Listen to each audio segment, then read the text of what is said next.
She's one of Britain's biggest drag stars, a published author and a fashion icon in her own right. I'm Karen Dacre from the Sunday Times Style, and today I'm in South East London to go inside the wardrobe of Bimini.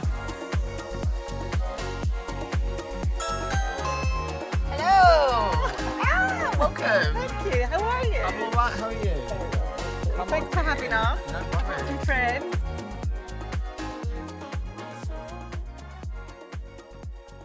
This is my wardrobe. Yeah, this is where the magic happens.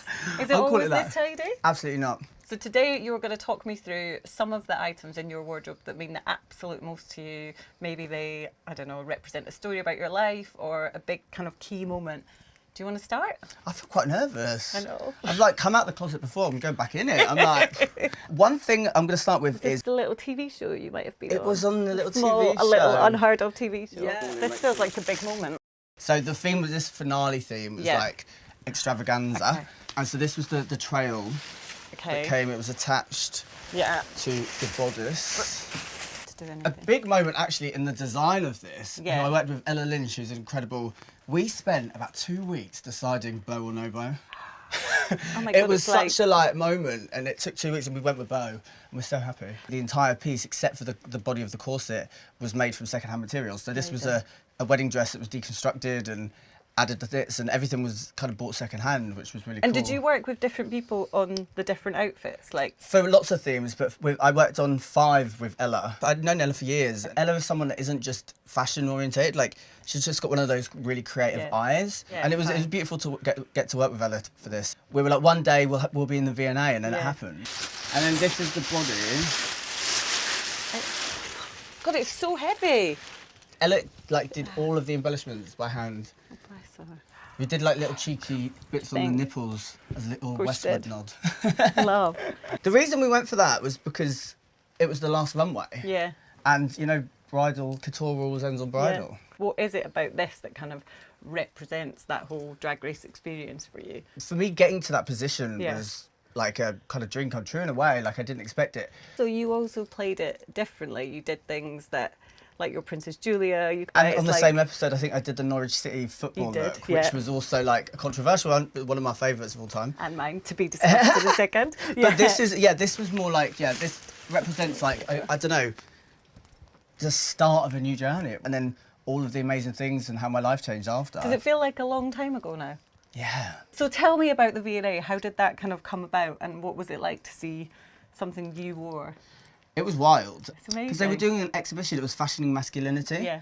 A lot of the things that we see that are traditionally women's wear were originally men's wear. Which and now it is changes. such a part of every conversation Yeah. around fashion, and it's like And fluidity, Yeah, but- and everyone's just caught up with that. But like having queer representation at the end of course. that. See, I think how people does don't that- realise as much as like, how much kind of club culture can influence. But and even thinking Princess Julia, she was such an icon of her time and kind of was like a real supporter of just like difference. The one thing I always say about Princess Julia, no matter how, like, she is timeless to me. She has just got this innate natural curiosity in people. No matter who you are, she wants to know your story. Yeah. I feel like we need to talk about that. Let's get them all out. Okay. Look. So that's it's from the 1981 Westwood runway. Yeah. Amazing. And it was when she did the Pirate collection. Love that. See the label? Yeah. Can you see that? And I don't think they make them now. No. I don't think they do. So it's kind of like a And did you? cool piece. When did Vivienne Westwood come into your conscience? Not until I was probably about 15. Okay. My mum was a hairdresser, so Okay. I grew up seeing all of these fashion magazines, and Glamour. I'd always have a flick through, but it wasn't kind of pushed on me, you know. But then I started rebelling a bit. But this is like the Love this. Westwood tartan skirt. This was actually the first piece I ever bought. This is amazing. That age, you're a bit confused. I grew up in a small town. I didn't Yeah. grow up in London, so I grew up in a small town, and it was that mentality. Like I was told. Norwich, right? Yeah, fine. I was told that I was gay before I was accepted of who I was. Yeah. I think as queer people, you're constantly coming out. Yeah. You can't not look at this. Yeah. Are you gonna try it on? I think. I mean, the controversy around it because of this is obviously. What do we think? Working? I think I'd be scared. I feel like I look like I'm in a pipe band. This was a young designer as well, Hat and Spicy. I had the idea that I wanted to do this shoot fashiony, Yeah. but campy and fun. I love being from the UK, but I love the representation and diversity and inclusion, and I feel like I wouldn't be able to do what I did and do without being born here. I feel like reclaiming the flag. In a way, because I feel like I hate the idea that it's seen as something that's not unifying. Yeah. What I wore this with, these incredible Union Jack boots, which mega. They're a collaboration with a younger designer called Sinead Gorey and Buffalo, the shoe. So I wore them. And then I got this bikini. So that's it. It's ridiculous and I love it. It's amazing. What you're seeing here is probably about a quarter of what I've got. Okay. So this was England kit. I wore it for Brighton Pride when I was like on the stage. This is like tiny. That fell off while I was performing and my granddad saw me in a thong. There's like a designer called Sophie Hurd. She specialises in doing a lot of like sportswear, but feminising it and making it into certain things. So again, upcycled. This was from eBay. Okay. It was a 1990 footballer's captain's jacket. Amazing. And the pieces, and then it was all shredded and, you know, like the punk movement when they used to embellish and stud everything. I wanted to take that traditional punk jacket that you'd see, the vest, and then make it out of the England. Nice as well. If you think about fashion and how football influenced that, like it's a really fun thing to play into, I think. There's a lot of like juxtaposition with me and how I didn't feel accepted, but then I wanted to reclaim this masculine. And on that look in Drag Race, I feel like that really broke the mould of what people had done before, and it was so unexpected and kind of. Yeah, I love that. It was brilliant. Well, thank you. I liked that was picked up on. It's so playful and fun and like. I don't know, I just thought it really elevates everything. It makes it I think so it took a minute for people to get it, but a lot of people now talk about it. it. Yeah, but it's good when people don't get exactly. it. You don't get it straight away. The girls that get it. Watch the spikes though. It's heavy as well. I love a football strip. So this is like the most feminine football strip I'll probably ever wear. I love it. And then the last couple of years, it's been like what they call it, bloke core. Yeah. Or the cores. Oh my god, I have far too broad shoulders for this. Oh, it's cool though. Really like it. It's nice, yeah. This is lovely. Like they've kept that bit of the tracksuit. It's amazing. She's done a really good job. I think it's like cool taking stuff that's already been done and do it in a different way, you know? Yeah. So have you got anything here that has been with you for all of this journey? I've got something that basically the first ever performance I did, I was wearing, I think they were 8-inch these ones. These are 10-inch though. Oh my God. I've always worn them from that time. And I used to do stuff like the Russian can-can. Yeah, of course you in did. them. Yeah. But these are the You need to brace yourself. Beyond Pleaser, look, the scuffs and everything. I love that though. You know, they've shown that they've had a life. How does someone go about learning to walk in these? You just really have to hope for the best. Hold on to me.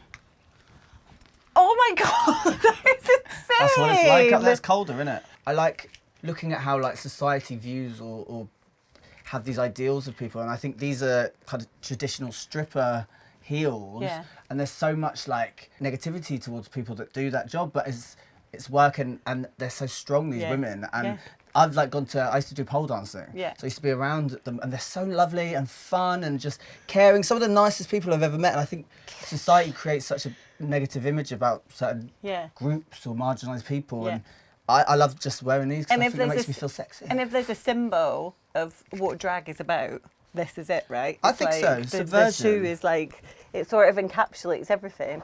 It's amazing. Oh, I don't know, there's something about a good lash.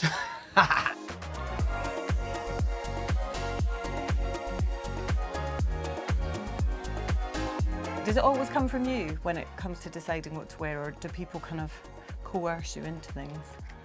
Well, I hate that, but it has happened. There was one particular time I got invited on to promote my book for something, and they told me to wear an outfit that was very sexy. Okay. And it was like I did a Tudor look. Okay. Before Drag Race, it was for the promo. Yeah. But it was like 7:30 a.m. in the morning, and I know exactly what was going on. You know, it was like, you're trying to make me look like a joke. So I was like, no, I don't want to do it. Okay. I've got a suit. Like a bellman suit. Yeah. They're like, if you don't want to wear this outfit, then you're not coming on. And I was like, well, I'm not coming on then. Bye then. Bye, yeah. I need you. Still got Sunday Times bestseller. Can you show it to us? Yeah, exactly. Yeah, I'll show you. But yeah, it's like a two-piece kind of jean suit, and I think it was really cute. Oh, it's so nice. I've actually not worn it, so I need to. And by Get your around. standards, like quite low key. Yeah, I can't Well- really tell you what the show was, but I'll just tell you that it was on this morning. Okay. Do you want to choose your next piece? So this was for my music video. So I did a song called Rodeo, which I love. Oh, I've seen. It was like an all-white look, and this was the fur coat that I mean, was made for it. you've Faux fur. seen the mob wife trend circulating Yeah. on TikTok. This is like I've been the mob wife. you are literally. I am the mob wife and the mob amazing. husband. Right. I love this as well because I've worn it a handful of times, but it's just can add so much. What to, we you know. thinking? It's great for summer. It like keeps you nice and warm. It does. And are you enjoying that part of your career? I love making music. I love like all elements of performance and getting on stage, and I think it's a way to be creative. We're not in a time where it's just pop, rap, like dance. It's so much intersectionality with all crosses. And It's also really- we're post boundaries, so let's just like that's roll. what I love, the idea of that. That's what I view about with gender as well. For me, it's like non-binary. It became its own category. Yeah. Whereas for me, I'm like, actually, am I non-binary? I feel like I'm You. me. Yeah. I'm me. You I'm are. like an alien from somewhere. This conversation about music leads us beautifully to your next item, because you told me that you've been wearing this said item to learn a new skill. Can you tell us a bit Yes. about that? So at the minute, so it's a skill that I had ish. Yeah. Back when I first started doing drag, I was DJing a bit on the scene, doing a Dawson Superstore, very much crossfading, like very much queuing and press and play. But it was something I loved doing. I love the performance element in all, and I think as a DJ you can be a performer too. And I think I love when I'm on stage and I see a reaction from the audience, their energy and feeling that. And I think DJing is another outlet to kind of express that, and it's something I've always wanted to do for a long time. And I think life has been crazy and got in the way, but end of last year I was like, I'm gonna go for it. So I've been like practicing and learning, and these glasses are my little raver glasses that I wear. I'll put them on. Let me see. So this is like your method of like wellness, I think. This is your me time. It is. I switched off and it's gone like 3 hours. And I can see you've got another key piece of safety kit, should we call it? Do you want to talk to us about that? I love, like, obviously Westwood was a big person that did this with like kind of fetish wear in a way, and mixing it up with fashion. And this is not fetish wear, but I think especially in the gay scene, there is harnesses are used as kind of like a piece of. You're only as good as your next harness, This right? is it. Right. But this harness is just generally one that is made for climbing scaffolding, basically. And I've not figured out Safety first. exactly how I'm going to style it. I like the Yeah, idea there of like playing into it and coming up with like some sort of fashion-y take. But it, like you say, it speaks to kind of current trends in fashion and things that designers are playing with themselves. Like everyone's kind of trying to do that like utilitarian chic. Talking about like iconic fashion moments, you've got one more thing to show us, which might be the most iconic thing in the room. These were from the autumn-winter 2021 Balenciaga collection, and it didn't go to manufacturers. Okay. So I believe there's 2 in the world, 2 or 3. But they are the like Balenciaga My God. armour boots. Insane, right? I'm actually speechless. That's the, You wouldn't want to just like wear them to the shop though, I tried. It doesn't work like very well. on a run for milk. When I did wear them, I wore them Wang. to an awards show, Yeah. and yeah, they're not very easy to walk in They're at amazing. If your house was literally aflame right now, and you could save one thing in this room, what would it be? Myself. Go. What would it be? That's such a tricky question. It's literally like probably save my finale outfit for Drag Race. I think that's It's the most sentimental one. Yeah. You know, it means more from who it was made by and what it was made for and what I got to do after and my life and stuff. So I think that's more important than anything That's else. where this chapter began, I Exactly. suppose. Yeah. Yeah. Okay. Thank you so much for having me. Thank Really, you. it's been amazing. Don't forget to subscribe to the Sunday Times Style YouTube channel. Right, should we go and get a drink? Let's do it. But actually.